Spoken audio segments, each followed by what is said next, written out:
प्रश्नामध्ये तुमचं स्वागत आहे. आपण आता सुरू करणार आहोत passive sentence structure. Active voice आणि पॅसिव्ह वॉइस या टॉपिक मध्ये ऍक्टिव्ह वाक्य जर असेल तर ऍक्टिव्ह वाक्यामध्ये ऍक्टिव्हच्या वाक्यात वाक्यातील क्रिया ही सब्जेक्ट करतो आणि ऍक्टिव्हच्या वाक्यामध्ये वर्बच्या सर्व फॉर्मचा उपयोग केला जातो. V1 V2 V3 V4 या सर्व वर्ब फॉर्मचा यूज केला जातो. तर पॅसिव्ह सेंटेन्स मध्ये पॅसिव्हच्या वाक्यात वाक्यातील क्रिया ही ऑब्जेक्ट करत असतो आणि पॅसिव्हच्या वाक्यामध्ये फक्त V3 चा वापर केला जातो. तर हे आपण लक्षात घ्यायचं की ऍक्टिव्ह वॉइस आणि पॅसिव्ह वॉइस मधला फरक काय. त्यानंतर एम इज आर आणि वॉज वर नंतर V3 तसंच V4 पण येतो. त्याच्यामुळे आपण लक्षात ठेवायचं की V3 येतो तर V4 येतो, हे दोन्ही पण येतात. तर दोघांच्या नुसार V4 आलं तर ते ऍक्टिव्ह वॉइसचं वाक्य आहे आणि पॅसिव्ह वॉइसचं असेल तर त्याच्यानंतर शेवटला V3 येणार आहे. वर्बचा तिसरा फॉर्म येणार आहे am is are plus V3 येणार आहे. ऍक्टिव्हचं वाक्य असेल तर आपण बघितलं की क्रिया ही सब्जेक्ट करतो आणि पॅसिव्हचं असेल तर क्रिया ही ऑब्जेक्ट कडून केली जात आहे. त्यानंतर वॉज वर प्लस V4 असेल तर ऍक्टिव्ह वॉइसचं वाक्य यात क्रिया सब्जेक्ट करून करत असतो आणि वॉज वर प्लस V3 असेल तर हे वाक्य पॅसिव्हचं आहे, यात क्रिया ऑब्जेक्ट कडून केली गेली होती. वॉज वर आलं म्हणून ते पास्ट मध्ये होतं. ठीक आहे. The king killed the lion. Killed हे V2 आलेलं आहे, कारण आता V2 आलंय हे कसं ओळखायचं आपण, हे आपण समजून घेतलंय की किल्डच्या पहिले जर सब्जेक्ट हेल्पिंग वर्ब नाही आलेला इथं, मॉडेल ऑक्झिलरी नाही आलेली, त्याच्यावरून आपल्याला कळतं की हा V2 आहे. आणि खालचं वाक्य जसं बघतोय आपण की द किंग वॉज किल्ड, तर वॉज आलेलं आहे. वॉज हे हेल्पिंग वर्बचं कार्य करते, मेन वर्बचं कार्य करते आणि वर्ब 3 च्या पहिले मेन वर्ब किंवा मॉडेल ऑक्झिलरी येते, त्यावरून आपल्याला कळतं की ते V3 आहे. तर यातून आपल्याला कळतं की V3 चा यूज झालाय, तर हे पॅसिव्हचं वाक्य आहे. त्यानंतर America was discovered in 1942. V3 चा यूज झाला इथं, त्याच्यामुळे हे वाक्य पॅसिव्हचं आहे. She was operating the system at her desk, हे ऍक्टिव्हचं वाक्य आहे, कारण की याच्यामध्ये वॉज नंतर V4 चा वापर झालेला आहे, हे लक्षात घ्यायचं आपल्याला. V1 V2 V3 V4 या सर्वांचा वर्ब फॉर्मचा सर्वांचा वापर ऍक्टिव्ह मध्ये होतो, मात्र पॅसिव्ह मध्ये फक्त V3 चाच वापर होतो, हे आपण महत्वाचं यामध्ये जाणून घेतलं आहे. त्यानंतर बिंग चे वाक्य बघूया. बिंग मध्ये am is are plus being plus V3 आलं तर ते पॅसिव्हचं वाक्य आहे. Am is are plus being plus V3 आलं तर ते पॅसिव्हचं वाक्य आहे. यात क्रिया ऑब्जेक्ट कडून केली जात आहे, ऑब्जेक्ट कडून क्रिया केली जात आहे, हे आपण लक्षात घ्यायचं. आणि was were plus being plus V3 आलं तर ते पॅसिव्हचं वाक्य आहे. यामध्ये was were plus being plus V3 आलं तर पॅसिव्हचं वाक्य, यात क्रिया ऑब्जेक्ट कडून केली जात होती असं आपल्याला दर्शवण्यात येतं. क्रिया केली जात आहे किंवा केली जात होती दर्शवण्यासाठी बिंगचा वापर केला जातो. क्रिया केली जात आहे किंवा केली जात होती हे दर्शवण्यासाठी आपण बिंगचा वापर करतो. ठीक आहे. त्यानंतर आपण पुढचं बघूया.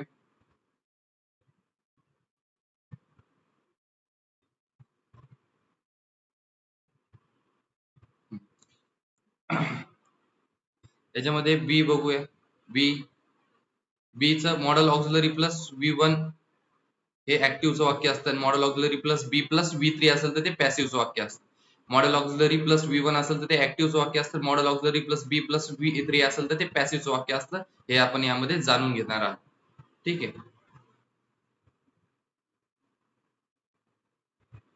ठीक. आता याच्यात बघूया सब्जेक्ट, मेन वर्ब V1 आणि बाकीचं ऑब्जेक्ट येणार. तर I will offer a job, याच्यामध्ये आय विल आले आणि आय विल नंतर काय आलंय, V1 आलंय ऑफर. तर हे आपण लगेच समजून घ्यायचं की ते ऍक्टिव्हचं वाक्य.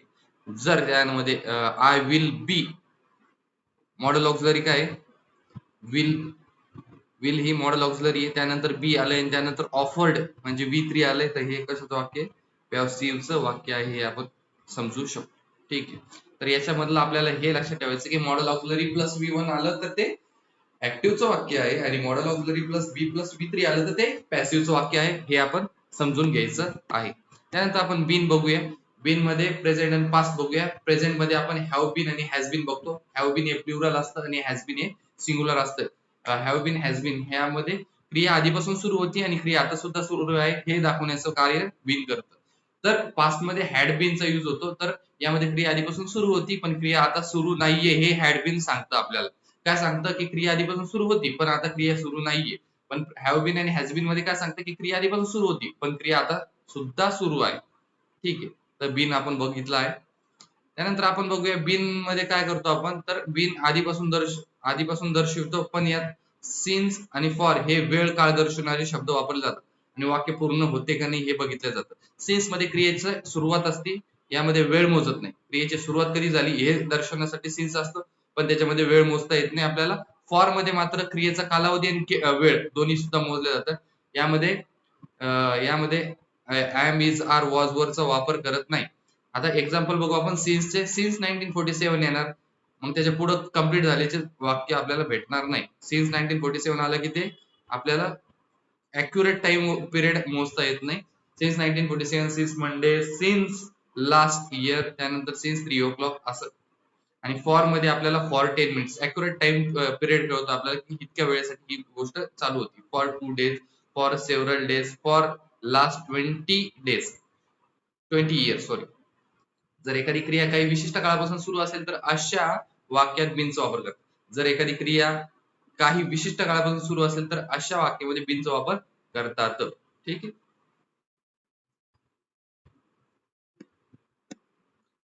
आता बघूया आपण पुढचं.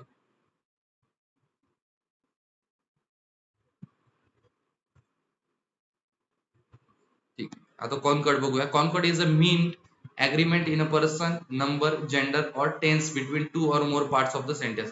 कॉन्कॉर्ड म्हणजे काय, वाक्यातील विविध भागांचा एकमेकाशी असणारा सहसंबंध म्हणजे कॉन्कॉर्ड होय. कॉन्कॉर्ड काय असतं, वाक्यातील विविध भागांचा एकमेकाशी असणारा जो सहसंबंध असतो त्याला कॉन्कॉर्ड म्हणतात. आणि कॉन्कॉर्डचे 3 टाईप पडतात, जसं एक आहे ग्रॅमॅटिकल कॉन्कॉर्ड, त्यानंतर नॉशनल कॉन्कॉर्ड आणि एक प्रॉक्सिमिटी कॉन्कॉर्ड, असे 3 टाईप पडतात. आता ग्रॅमॅटिकल कॉन्कॉर्ड बघू. जेव्हा वाक्यातील सब्जेक्ट नुसार वर्ब ठरतो त्याला ग्रॅमॅटिकल कॉन्कॉर्ड असे म्हणतात. यामध्ये सब्जेक्ट जर सिंग्युलर असेल तर वर्ब हा सिंग्युलर असतो, सब्जेक्ट जर प्लुरल असेल तर वर्ब सुद्धा प्लुरल असतो. Subject singular, verb singular, subject plural, verb plural.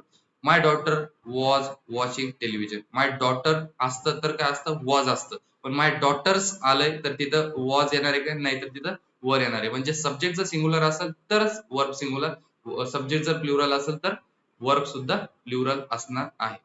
तर खालील काही स्ट्रक्चर दिलेले आहे, ते यामध्ये पहिल्या सब्जेक्ट नुसार वर्ब ठरतो. म्हणजे हे जे स्ट्रक्चर दिलेले आहे, as well as, with, along with, तर याच्या पहिले जो सब्जेक्ट असतो त्या सब्जेक्ट नुसार वर्बचा फॉर्म ठरणार आहे, सिंग्युलर असणार की प्लुरल असणार.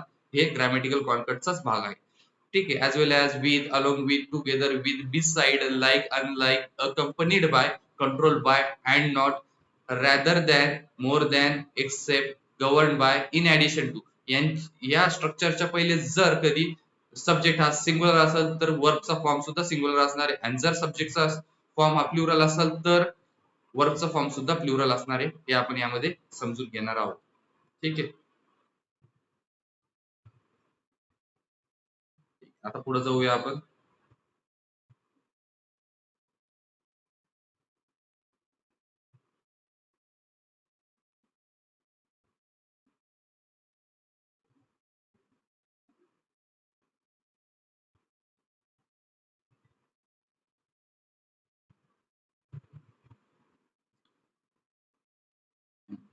आता बघूया आपण नॉशनल कॉन्कर्ड. नॉशनल कॉन्कर्ड मध्ये वाक्यातील काय, सब्जेक्टच्या अर्थानुसार वर्ब ठरतो. म्हणजे नॉशनल कॉन्कर्ड होय, यात वर्ब हा सब्जेक्टच्या वचनानुसार, वर्ब हा काय असणार, सब्जेक्टच्या वचनानुसार, म्हणजे सिंग्युलर प्लुरल ठरत नाही, तर तो त्याच्या अर्थानुसार. यामध्ये अर्थ महत्वाचा असतो नॉशनल कॉन्कर्ड. जसं जर वाक्यातील सब्जेक्ट सिंग्युलर असेल व तो प्लुरलचे कार्य करत असेल तर वाक्यात प्लुरल वर्बचा वापर होतो. म्हणजे सिंग्युलर सब्जेक्ट दिसतोय आपल्याला पण तो कार्य करताना ते प्लुरलचे कार्य करत असेल तर वाक्यामधला जो वर्ब असणार तो प्लुरल वर्ब असणार आहे. जर वाक्यातील सब्जेक्ट प्लुरल असेल, तो दिसतोय सब्जेक्ट प्लुरल, पण तो सिंग्युलरचे कार्य करत असेल तर अशा वाक्यामध्ये सिंग्युलर वर्बचा वापर करतात. हे आपल्याला समजून घ्यायचं आहे, वाक्यामधले शब्दावरून आपल्याला समजून घ्यायचं की हा काय करत आहे. ठीक आहे. आता बघूया आपण.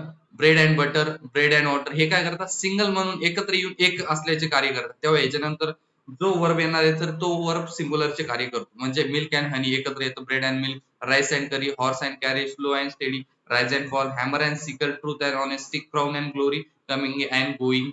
त्यानंतर egg and bacon, idli and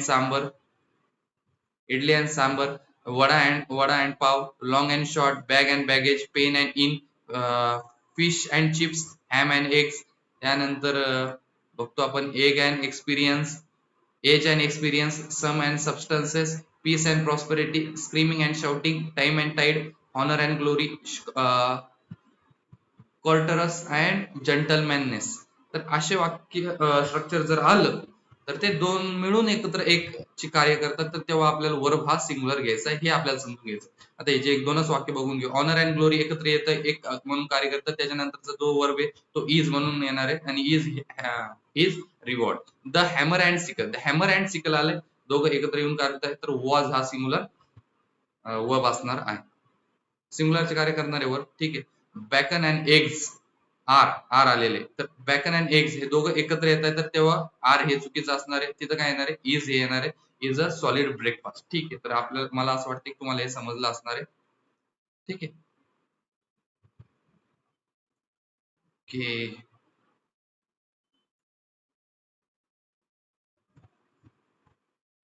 चला पुढे जाऊया आता आपण लगेच, जास्त वेळ न घालवता.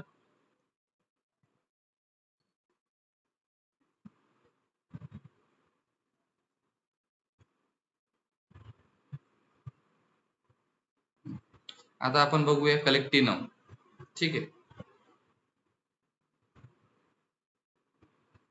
कलेक्टिव्ह नाउन हा सिंग्युलर जसं प्लुरल असे दोन्ही कार्य करतो. जर कलेक्टिव्ह नाउन हा समूह म्हणून एकत्र कार्य करत असेल तर तो सिंग्युलरचे कार्य करतो. जर तो कलेक्टिव्ह नाउन हा एकत्र क्रिया करत नसेल, म्हणजेच त्यात फूट, वाद, मतभेद इत्यादी असेल, तर ते प्लुरलचे कार्य करतात. हाच नॉशनल कॉन्कॉर्ड म्हणून देखील ओळखला जातो. जसं कलेक्टिव्ह नाउन्स कोणकोणते, तर ज्युरी, टीम, गँग, committee, group, board, government, public, audience, company, family, class आणि काउन्सिल, हे काय झाले कलेक्टिव्ह नाउन. पण हे जर एकत्र म्हणून कार्य करताय आणि एक डिसिजन घेताय तर तो. पण जर त्यांच्यामध्ये फूट, मतभेद आणि वाद निर्माण होत आहे आणि त्यांचे डिसिजन वेगवेगळे होणार आहे, कार्य वेगवेगळे होणार आहे, तर त्या टायमाला आपण वर्बचा कोणता फॉर्म घ्यायचा, प्लुरल फॉर्म घ्यायचा. ठीक आहे. तर my family was an old one and my family are early risers. तर हे या वाक्यामध्ये सिंग्युलरचं कार्य करतंय तर वॉज येणार आहे, आणि इथं प्लुरल चं कार्य करतंय तर आर येणार आहे. ठीक आहे. त्यानंतर द ऑडियन्स वर enjoying every minute of it.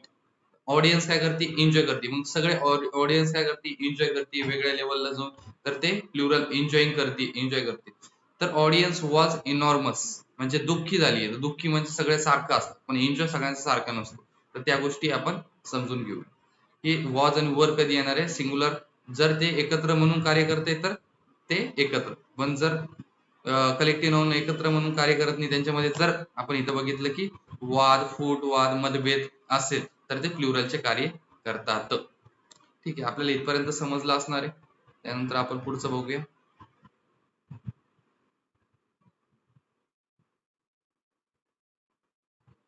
ठीक. तर इथपर्यंत झालंय आपलं. आता हे एक पेज डिलीट करून घेऊया.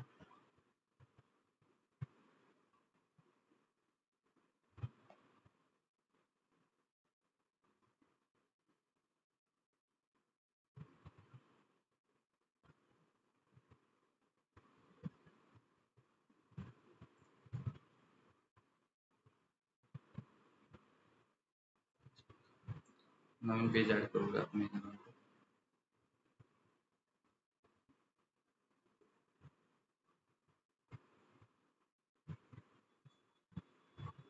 ओके. कलेक्टिव्ह नाउन, बी, बीन यांचा वापर आपल्याला समजला पाहिजे की हे काय म्हणून कार्य करते. त्यानंतर आपण ऍक्टिव्ह वाईज, पॅसिव्ह वाईज पण बघितलं, ज्यामध्ये सब्जेक्ट कार्य करत असेल तर त्यामध्ये ऍक्टिव्ह वाईज होतो, पॅसिव्ह वाईज मध्ये ऑब्जेक्ट करतो. तर हे आपल्याला समजलं पाहिजे, आपल्याला ते ओळखता यायला पाहिजे वाक्यामध्ये. ठीक आहे. त्यानंतर आता बघू आपण पुढचं. जर वाक्यामध्ये डिस्टन्स, वेट, अमाऊंट, पिरियड आणि क्वांटिटी सांगत असत, हे जर सांगत असेल तर त्याच्यामध्ये नेहमी सिंग्युलर वर्बचा वापर करतात, हे आपल्याला समजून घ्यायचं आहे. आणि हा पण सुद्धा नॉशनल कॉन्कॉर्डचा भाग आहे. ठीक आहे. चला, तर 20 माइल्स एक बघूया आपण. 20 माइल्स वॉज. आता काय सांगितलं यांनी की distance, weight, amount, period and quantity असं. आता ह्याचे डिस्टन्स सांगितले 20 माइल्स, तर त्याच्यानंतर येणारा सब्जेक्ट काय असणार आहे, सिंग्युलर असणार आहे. तर was a challenge for him to run. त्यानंतर 6 इयर्स हे पिरियड सांगितला. 6 इयर्स हा पिरियड सांगितला. Is a long period to study in the university. तर 6 इयर्स पिरियड सांगितलं म्हणून येणार वर्ब हा सिंग्युलर असणार आहे, मग इज येणार आहे. ठीक आहे, तर हे आपण समजलं असलं आपल्याला. त्यानंतर आपण बघूया here and is there. Here व देअर नंतर येणारा नंतर सिंग्युलर तसं प्लुरल अशा दोन्ही वर्बचा वापर करतात. जर हेअर व देअर नंतर सिंग्युलर नाऊन सुद्धा सिंग्युलर नाऊन बद्दल बोलले जात असेल, सिंग्युलर नाऊन बद्दल बोलले जात असेल तर सिंग्युलर वर्बचा वापर करतात. व जर हेअर व देअर नंतर जर प्लुरल नाऊन बद्दल बोलले जात असेल तर प्लुरल वर्बचा वापर करतात. हे आपल्याला सहज सोपं आहे आणि आपल्याला समजून जाईल. याला हा पण एक नॉशनल कॉन्कॉर्डचाच भाग आहे. ठीक आहे.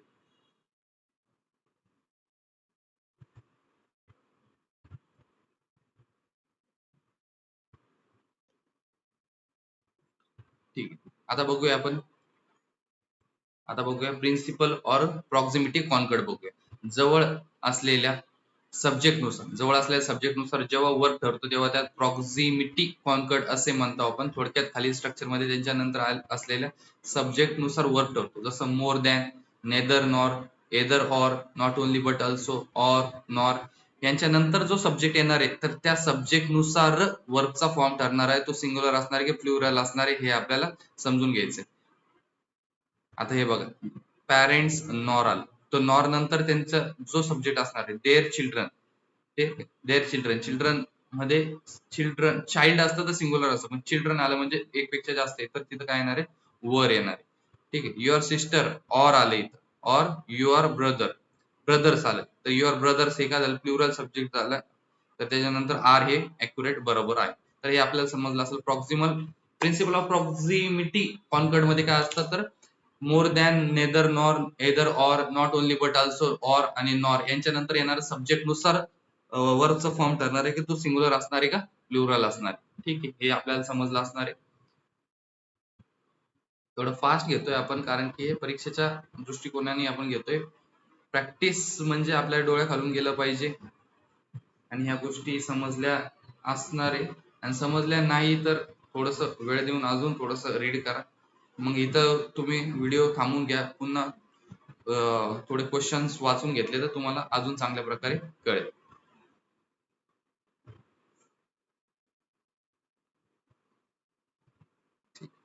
आता आपण बघूया ऑब्जेक्ट. वाक्यातील क्रिया ज्यानुसार हा बघूया, वाक्यातील क्रिया ज्याच्यावर केली जाते त्यास ऑब्जेक्ट असे म्हणतात. याच्यामध्ये डायरेक्ट ऑब्जेक्ट आणि इनडायरेक्ट ऑब्जेक्ट असे दोन प्रकार पडतात. Direct object versus indirect object मध्ये काय फरक आहे तर डायरेक्ट ऑब्जेक्ट हा मेन वर्बच्या नंतर येतो.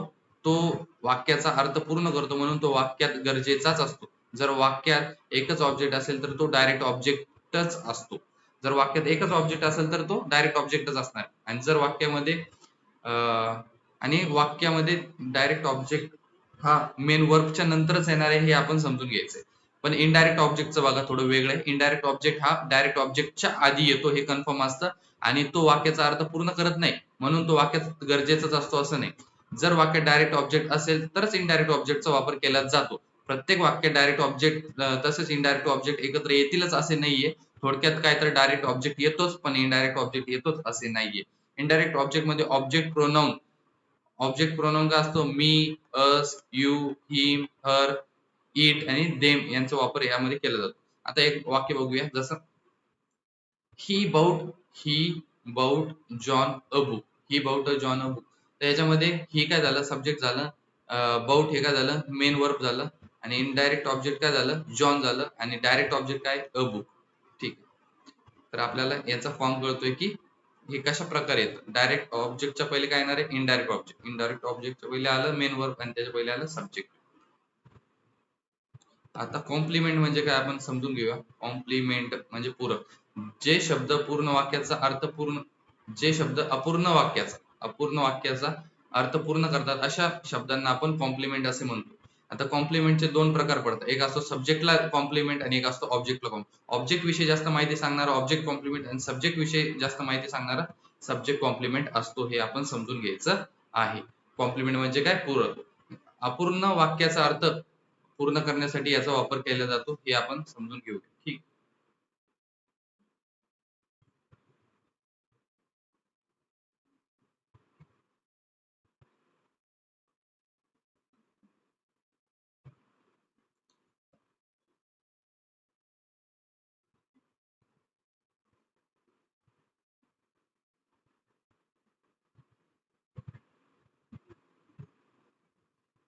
आता बघूया आपण सब्जेक्ट कॉम्प्लिमेंट. सब्जेक्ट कॉम्प्लिमेंट बघूया. जे हे शब्द सब्जेक्ट विषयी अधिक माहिती देऊन ते वाक्य पूर्ण करतात अशा शब्दांना सब्जेक्ट कॉम्प्लिमेंट म्हणतात. तर आपण बघूया याच्यामध्ये. ठीक आहे, याच्यामध्ये बघूया. He turn traitor. He turn a traitor. ट्रेटरने सॉरी ट्रेटर. तर याच्यामध्ये ही या सब्जेक्ट विषयी एक्स्ट्रा माहिती, जास्तीची माहिती काय सांगितली जाते की ट्रेटर म्हणून लिहा. तर हे झालं आपलं सब्जेक्टचं कॉम्प्लिमेंट.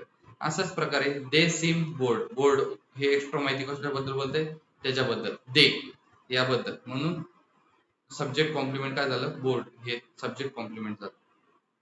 अशा प्रकारे सब्जेक्ट विषयी एक्स्ट्रा माहिती सांगणाऱ्याला आपण सब्जेक्ट कॉम्प्लिमेंट म्हणतो. तसंच ऑब्जेक्ट कॉम्प्लिमेंट असतात. हे जे शब्द इनडायरेक्ट ऑब्जेक्ट विषयी अधिक माहिती देऊन ते वाक्य पूर्ण करतात, अशांना ऑब्जेक्ट कॉम्प्लिमेंट असं आपण म्हणतो. ठीक. बहुधा खालील वर्ब नंतर ऑब्जेक्ट कॉम्प्लिमेंटचा वापर करतात. जे खाली दिलेले वर्ब आहे त्या वर्ब नंतर ऑब्जेक्ट कॉम्प्लिमेंटचा वापर करतात. जसं make, choose, call, name, appoint, elect, consider, describe, regard, explain आणि से या वर्ब नंतर ऑब्जेक्ट कॉम्प्लिमेंटचा वापर करतात, हे आपल्याला समजून घ्यायचं आहे. ठीक आहे.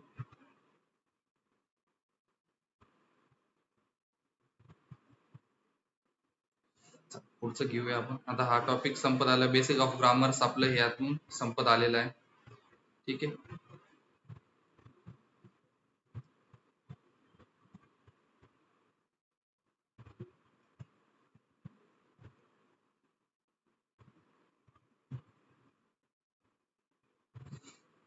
पेज ऍड करायचंय आता.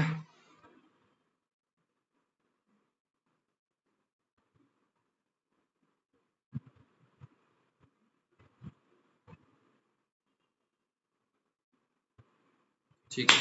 तर आता शेवटचे दोन गोष्टी, शेवटच्या 5 मिनिटाचं लेक्चर राहिलेले आहे. तर हे बघूया. सेंटेन्सचे टाईप बघूया आपण. सेंटेन्सचे दोन टाईप असतात. सेंटेन्सचे दोन टाईप असतात. हे पेज वर ऍड.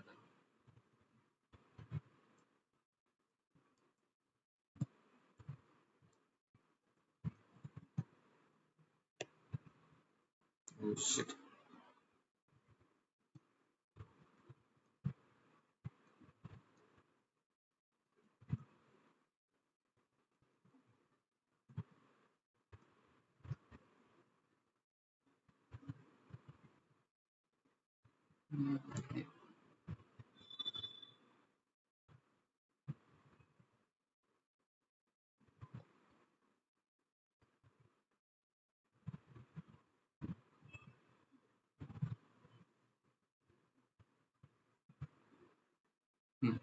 तर ह्याच्यामध्ये बघतोय द सेंटेन्स. सेंटेन्सचे आपले टाईप बघतोय आपण. इंग्रजीमध्ये 4 प्रकारचे वाक्य असतात. इंग्रजीमध्ये 4 प्रकारचे वाक्य असतात. अरे काय होतंय.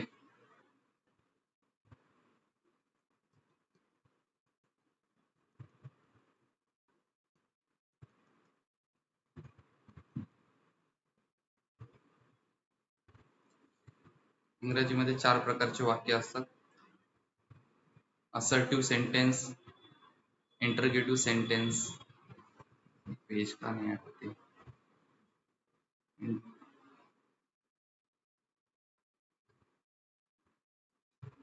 काल पण लेक्चर बनवल्यानंतर मध्येच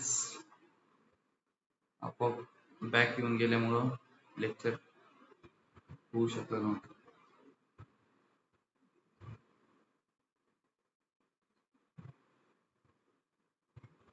मी पुन्हा रेकॉर्ड करतोय.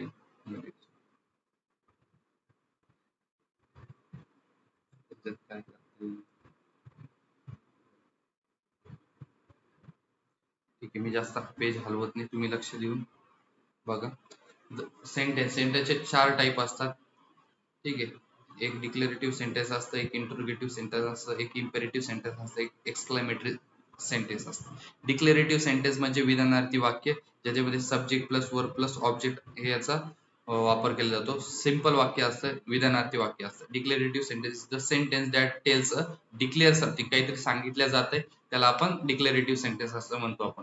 याच्यामध्ये आता 3 सेंटेन्स दिले ते बघून घेऊया. Spring has come at last. Spring has come at last, त्यानंतर Geeta bought him a pen on Tuesday, new Delhi is a capital of India. तर याच्यामध्ये काय झालंय, पहिले सब्जेक्ट येतोय, नंतर वर्ब येतोय आणि नंतर ऑब्जेक्ट येत आहे. सिंपल फॉर्म्युला असतो याचा, हे काही वेगळं नाही. डिक्लेरेटिव्ह सेंटेन्स आणि असर्टिव्ह सेंटेन्स हे एकच आहे. विधानार्थी वाक्य डिक्लेरेटिव्ह, लक्षात ठेवा, डिक्लेरेटिव्ह म्हणा किंवा त्याला असर्टिव्ह प्रश्नामध्ये काही येऊ शकतं. डिक्लेरेटिव्ह म्हणून येऊ शकतं किंवा असर्टिव्ह म्हणून येऊ शकतं, ओळखायला सांगितलं जातं.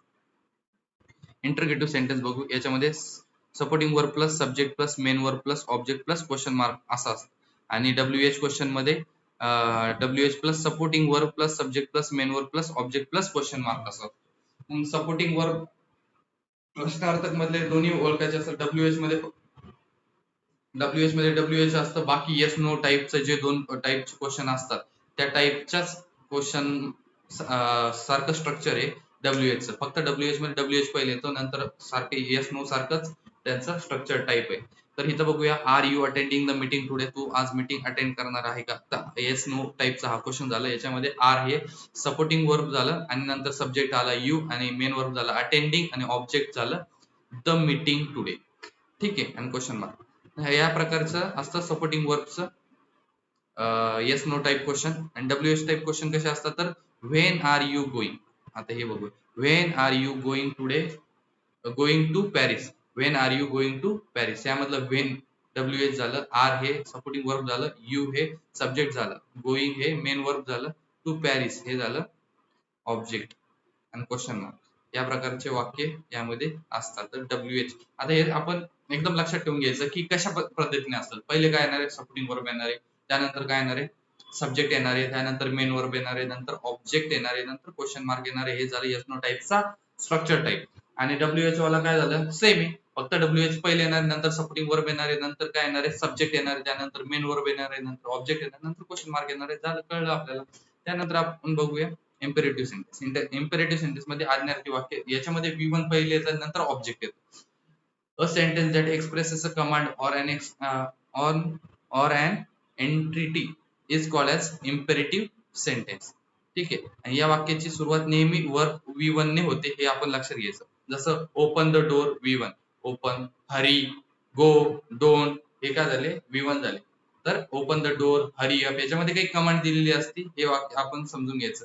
ठीक आहे, याला आज्ञार्थी वाक्य असे म्हणतात. आणि राहिलं काय आता, इंटरगेटिव्ह सेंटेन्सेस.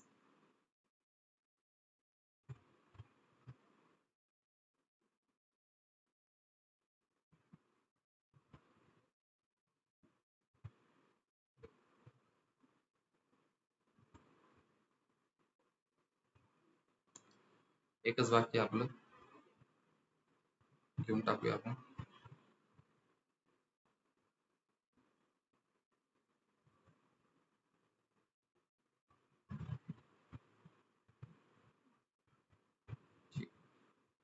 आता बघूया आपण एक्सक्लेमेटरी सेंटेन्स, ज्याला एक्सक्लेमेटिव्ह असं सुद्धा म्हणतो आपण, उद्गारवाचक वाक्य. त्याच्यामध्ये व्हॉट, हाऊ याने वाक्य सुरू होतं, नंतर ऑब्जेक्ट येतं, नंतर सब्जेक्ट येतो, नंतर वर्बचा फॉर्म वर्ब येतो. ठीक आहे. An exclamatory sentence, an exclamatory sentence is a sentence that expresses strong or sudden feeling दाखवले जाते, strong feeling दाखवले जाते. जसं की what a fine day it is, what a fine day it is, how difficult it was, how difficult it was, what a pleasant surprise. तर हे exclamatory सेंटेन्सचे वाक्य जे असतात ते स्ट्रॉंग और सडन फिलिंग असते याच्यामध्ये. तर हे आपण यामध्ये समजून घेतले. तर आपण यामध्ये सगळे टाईप घेऊन टाकले वाक्याचे.